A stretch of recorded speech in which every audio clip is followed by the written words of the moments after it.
मोदी शासन 11 वर्ष मध्य श्रमजीवी मानकर दुर्दशा एहार चरम सोपान पहुंची।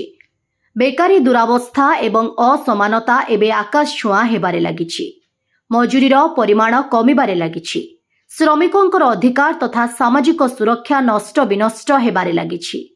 श्रमिक मानकु सप्ताह को 70 रु 90 घंटा काम कराइबा पई कॉर्पोरेट जगत पक्षरु चित्कार करा जाउछि। अन्य पक्षरे व्यवसाय करने को सहज हेबा नामरे उद्योग जगत को देशर संपत्ति को लुटिबा पई खोला छूट दे दिया जाउछि। जनसंख्यार 5% उच्च वर्गों निकटरे 70% संपत्ति रहिछि। अथच तल स्तर रे थिबा 50% लोकंक पाखरे देशर मोट संपत्तिर मात्र 3% रहिछि। मोदी शासन तृतीय कार्यकाल रे एहा लोकंक जीवन और जीविका उपरे एहार आक्रमण को आहुरी तीव्र करिछि और कॉर्पोरेटर गोलामी नीति को आहुरी आगकू बढ़ाइबार उद्यम करिछि। जेउथिरे संविधान नागरिक अधिकार ठु नेई जनकल्याणकारी राष्ट्र सार्वजनीन सरकारी क्षेत्र सुरक्षित तथा स्थायी नियुक्ति पर्यंत सबु किछि सामिल अछि। कठिन परिश्रम अनेक त्याग फल हासिल करा जायथिबा श्रम आईन गुड़ी को रद्द करी ता स्थान रे 4टी श्रम कोड प्रस्तुत करिबा परे मोदी सरकार एहाकू लागू करिबा पई जोरदार प्रस्तुति चलाइछि। श्रम कोड लागू होई गले श्रमिक श्रेणी कॉर्पोरेट बा मालिक श्रेणीकर गोलाम होई रहिबे। एही कोड श्रमिक माने केते घंटा काम करिबे, सर्वनिम्न मजूरी, सामाजिक सुरक्षा आदि समस्त अधिकार को छड़ाई नेबो। श्रमिक को निज इच्छा अनुसार काम रखी निज इच्छा अनुसार छटेई करिबा आईन होई जिवो।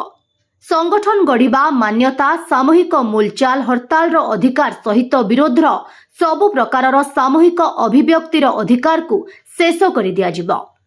भारतीय न्याय संहिता सहित 3टी नुआ अपराधिक आईन को लागू करने सहित यूएपीए, पीएमएलए आदिर उद्देश्य हेउची श्रमिक संघमानकर सामूहिक कार्यक्रम को अपराधिक कार्य बोली देखाइबा। यह सहित पुलिस राज और बुलडोजर राज शासन एक ढांचा होइगलानी जहाँकि गरीब और वंचित मनीष मानकर जीवन जीविका को निर्दय भाव में ध्वंस करिबारे लागिछि।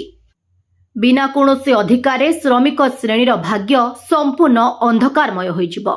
जेतेबेले कि श्रमिकों मजूरी को बहु परिमाण रे कम करि दिया जाउछि एवं सबु प्रकारर सामाजिक सुरक्षा को समाप्त करा जिबारे लागिछि।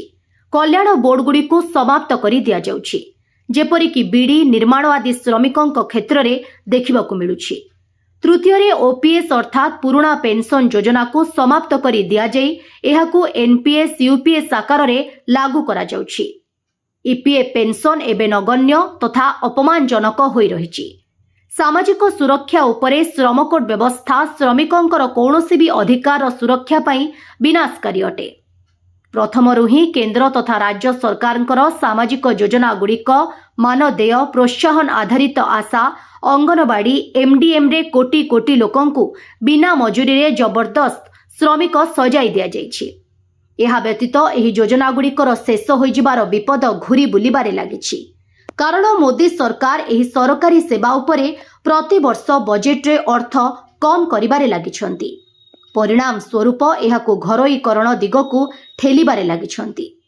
3टी कला कृषि आईन को फेराई नेबा पाई निरुपाय हेबा परे मोदी सरकार इतिमध्यरे निज पक्षरु जारी करिथिबा कृषि विपणन उपरे राष्ट्रीय नीतिर रूपरेख सह आनिथिबा चिठा प्रस्ताव जरिया सेही पुराना कला आईन गुड़ी को फेराई आनिबा उद्देश्य एही सांबादिक सम्मेलन रे राष्ट्रीय मजदूर कांग्रेस रो जातीय उपसभापति तथा राज्य सभापति डॉक्टर रामचंद्र खुंटिया, प्राक्तन सांसद एआईटीयूसी रो नेता जयंत दास, एचएमएस रो नेता बीएन महापात्र, सीआईटीयू रो नेता दुष्मंत दास, एआईयूटीयूसी रो नेता निरंजन महांती, एआईसीसीटीयू रो सभापति तथा पूर्वतन विधायक राधाकांत सेठी, साधारण संपादक महेंद्र परिड़ा, टीयूसीसी रो राज्य सभापति ज्योतिरंजन महापात्र, एलपीएफ कार्यकारी सभापति मधुसूदन प्रधान और मायादर सेठी, स्वाधीन फेडरेशन पक्षरु अजय महांती और बृहस्पति सामल प्रमुख उपस्थित थिले।